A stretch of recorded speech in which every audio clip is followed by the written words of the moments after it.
Hello YouTube, it's Mindbender here with another mech suit design to show you all. In my previous video we took a look at one of these, the David Mech, and I was very ambiguous as to why it was called that. So as much as I enjoyed reading all the comments and all the ideas for why it's called the David Mech, it is time to put all rumors to rest. The reason this is called the David Mech is very simple. David Goliath. Now, before we begin, I did promise you all that there would be some fiction regarding these guys as to who they are, where they came from, what they're about.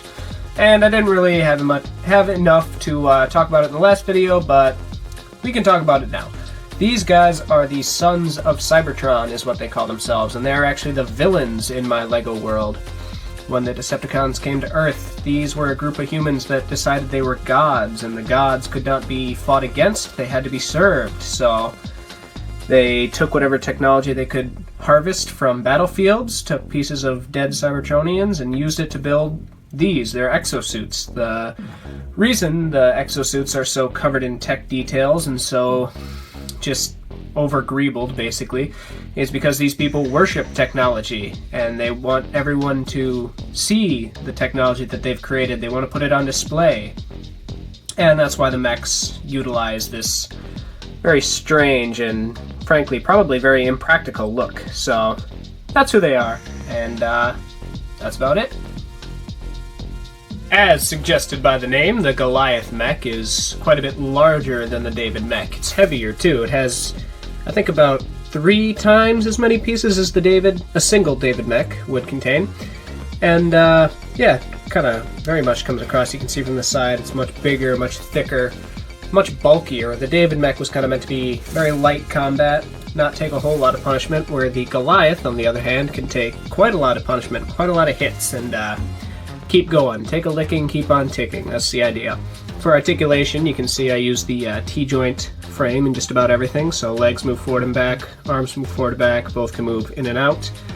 The arms are double jointed, so you can get a nice tight curl. There you go.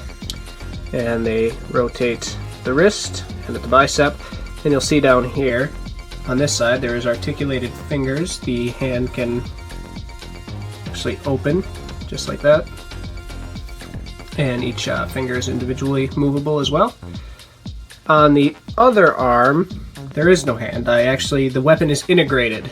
On the David mech, you might remember the weapon was held in the robot's arm, but in this case, since the weapon is much heavier, it was just integrated into the build instead, or at least I chose to do that, and I kind of like how that looks. Down at the leg, like I said, forward, back, in and out. Thigh swivel, again double jointed for decent bend. Can rotate below the knee as well, but that's not quite as useful.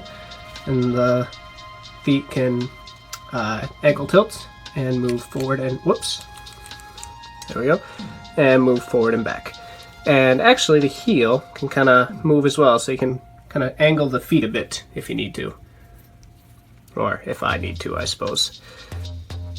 And lastly, to get the pilot out of the Goliath mech, the process is much more involved than the David mech because the pilot is much more buried. So to begin, this kind of locking mechanism on the front unclips. It swings out to the side. These protectors on the side of his head fold up. This whole assembly here folds down. And last but not least, the entire chest piece just opens up. And there you can see the pilot inside. And close it all up. There you go. Back and ready for action. Alright guys, until next time, I want to thank you all for watching. If you like this video, please give it a thumbs up. If you really like this video, feel free to subscribe or leave a comment. Tell me what you thought of this guy. And, new to this channel, I have recently just set up a Patreon account. So if you like what I do and you want to help support the channel a bit, maybe hop on over there, chuck in $1 or $2. Nothing you can't afford, obviously, but any support helps, because this channel does cost me a fair amount of money to run, and yeah, any help helps, really. The Patreon is pretty new, and I'm not entirely sure if I set it up right, so if you actually experience any kind of problems, please let me know, because I want to know that it works.